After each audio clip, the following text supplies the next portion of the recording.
Ladies and gentlemen, can I please have your attention? Escale sociale. An urgent and horrifying news story. And I need all of you to stop what you're doing and listen. Coexister grâce à nos différences.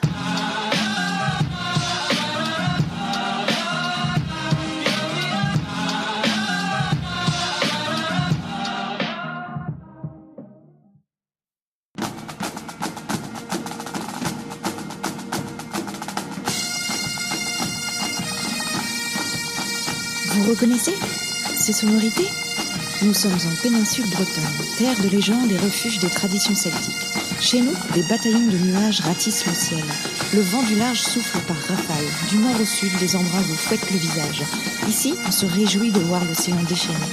Nuances de bleu, gris, vert, brun et cru, les couleurs s'entremêlent comme dans un tableau de Gauguin. Nous vivons au gré des intempéries météorologiques et au rythme de la marée. Direction Saint-Malo, une ville les pieds dans la mer. Ici, des générations de marins familiers des voyages au long cours débutaient leur traversée de cette légendaire cité corsaire. Passeport pour l'ailleurs jette l'ancre au lycée maritime de Saint-Malo et donne la parole à des futurs capitaines malouins, tous animés par l'appel du large. Nos jeunes marins témoigneront de leur expérience d'embarquement, de quoi découvrir un peu la communauté des gens de mer. Voici donc nos 4 loups de mer et une navigatrice probablement à l'âme d'exploratrice. Je m'appelle Hugo Cazeneuve, j'ai 18 ans. Je suis en filière pêche en bac pro. J'ai fait mon stage à la Turballe, au-dessus de Saint-Nazaire. On descendait jusque dans le sud-ouest de l'île-Dieu, en zone de pêche. Je m'appelle Mathéo, j'ai 16 ans. J'ai fait un stage sur des transports de fret qui faisait Roscoff Île-de-Bas. Et j'ai fait les 3 autres semaines en pêche sur un caseilleur. Je m'appelle Damien, j'ai 17 ans, j'ai effectué mon stage à Tahiti et j'ai embarqué dans la ville de Papeete. C'était ma première expérience de voyage à l'étranger. C'était longue line, en gros c'est une grande ligne de 80 km de long. Dessus nous on avait 2100 hameçons, on mettait 4 heures à la mettre et de 8 à 10 heures à la relever. On était à 2 jours des côtes. Je m'appelle Julie Robert et je suis en première CGEM au lycée maritime de Saint-Malo. J'ai fait mon stage sur un voilier dans la baie du Mont-Saint-Michel. À bord, je faisais tout ce qu'un équipier normal et qualifié faisait. On montait les voiles, je tenais la barre aussi.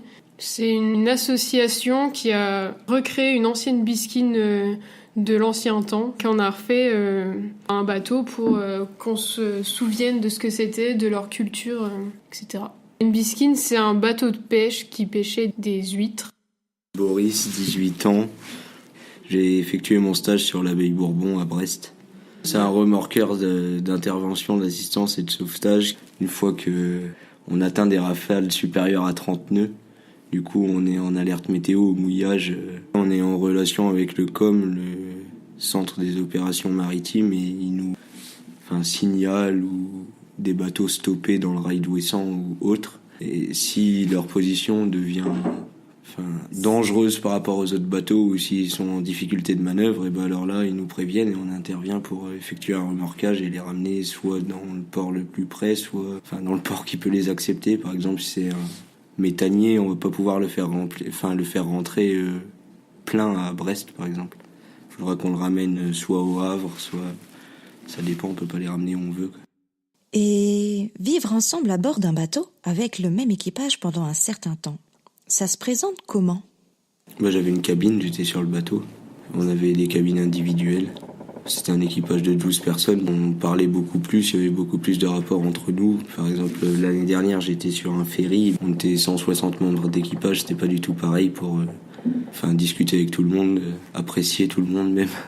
Des fois, on tombe pas forcément sur des personnes qu'on aime bien, mais il faut faire avec. On est sur le bateau, on peut pas descendre. C'est super enrichissant de toute façon, même si c'est quelqu'un de la même culture ou pas, il y a toujours des choses à apprendre chez l'autre. On est tous dans le même bateau du coup, et au final, quand t'es sur un bateau de 24 mètres comme ça, t'es obligé au final de t'ouvrir aux autres, parce que sinon tu deviens fou, je pense. Même en s'ouvrant aux autres, c'est pas facile d'être loin de sa famille, loin de ses amis, de ceux qu'on aime, quoi.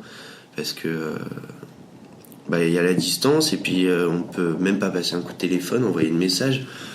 Donc bien sûr, on peut écrire, lire des livres, on peut s'occuper. Il y en a qui regardent des films, ou d'autres qui font que dormir. Alors franchement, au début, je me demandais comment ça allait se passer. Puis après, une fois qu'on est parti, on est parti de toute manière. On va pas retourner au port parce que ça se passe mal, quoi, dans tous les cas. Donc tout le monde est à peu près ensemble, vu que on se côtoie pendant longtemps. Tout le monde essaie d'être sympa avec tout le monde en fait. Puis quand t'es stagiaire, ils sont plus cléments avec toi, on va dire. L'humeur des gens, ils changent à la fin de l'embarquement. Ça fait 1 mois qu'ils sont embarqués, ils sont pressés de rentrer chez eux.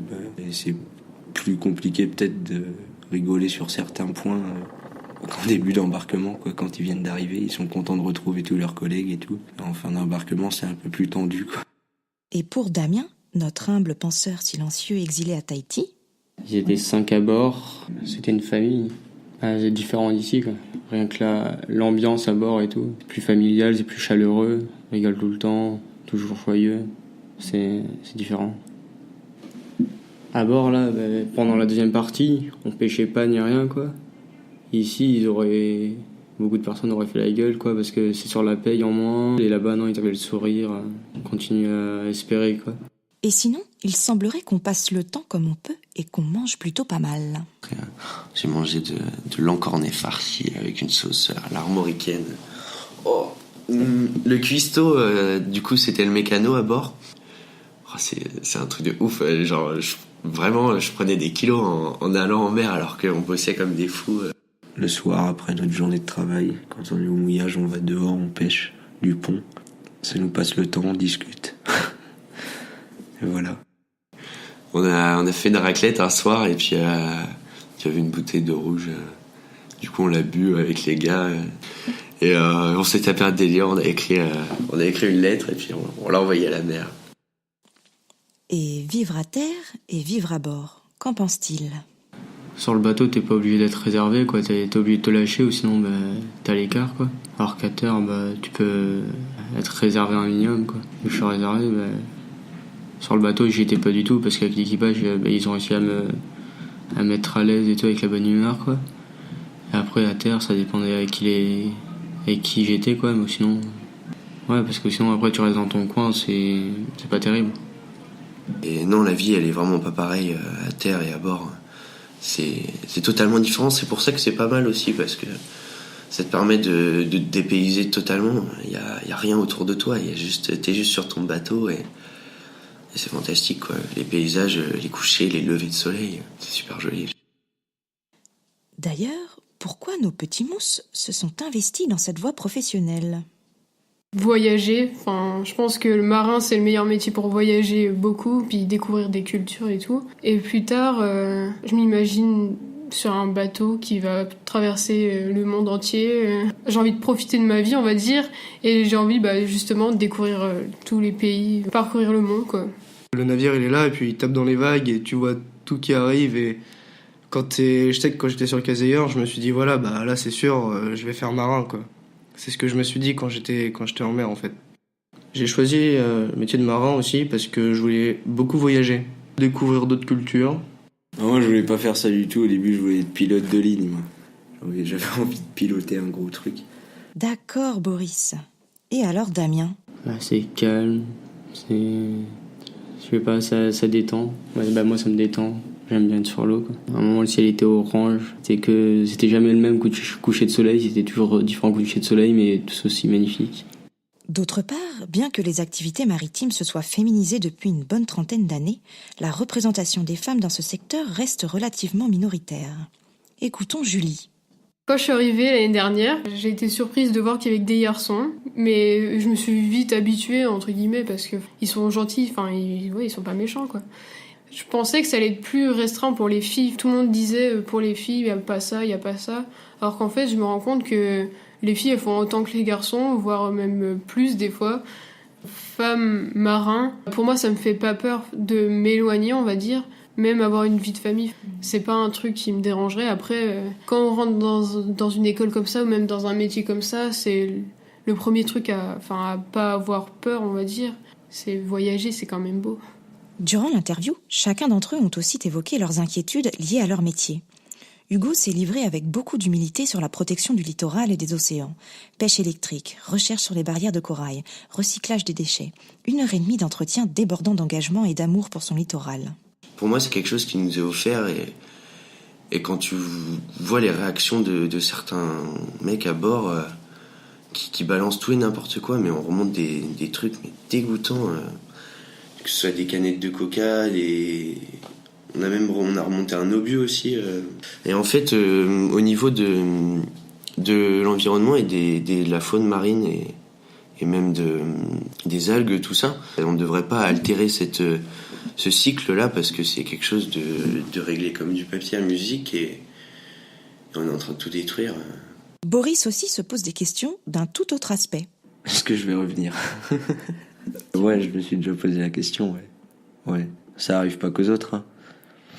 C'est vite arrivé, même un truc con, un petit incendie, un petit départ d'incendie, je sais pas, un équipage pas assez entraîné ou qui s'attend à ça, qui stresse et puis ça y est, c'est terminé.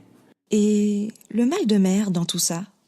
J'ai pas le mal de mer, mais par contre c'est sûr que quand la première marée, quand on va en pêche, même la deuxième que j'ai faite après, les deux premiers jours, t'es forcément malade parce que un bateau, ça roule quand même beaucoup. C'est vachement mental en fait. Si tu te dis c'est compliqué, ça va pas le faire, ça sert à rien d'y aller quoi. Faut se dire voilà j'y vais et puis si je douille c'est pas grave, faut que je bosse et puis on pensera à ça après quoi. Tout le monde a le mal de mer en fait. C'est une histoire d'oreille interne, tout le monde a le mal de mer, même le mal de terre quand on revient. Mais tu l'as les 2 premiers jours où tu te fais secouer, après ça va. Au final, il semblerait que chez nos petits mousses, profession rime avec passion. En fait, je pense que l'océan c'est quelque chose qui t'accroche ou t'accroche pas et si t'accroches, tu t'y mets à fond parce que c'est une passion avant tout et rencontrer des passionnés de la même passion que toi, c'est quelque chose de super.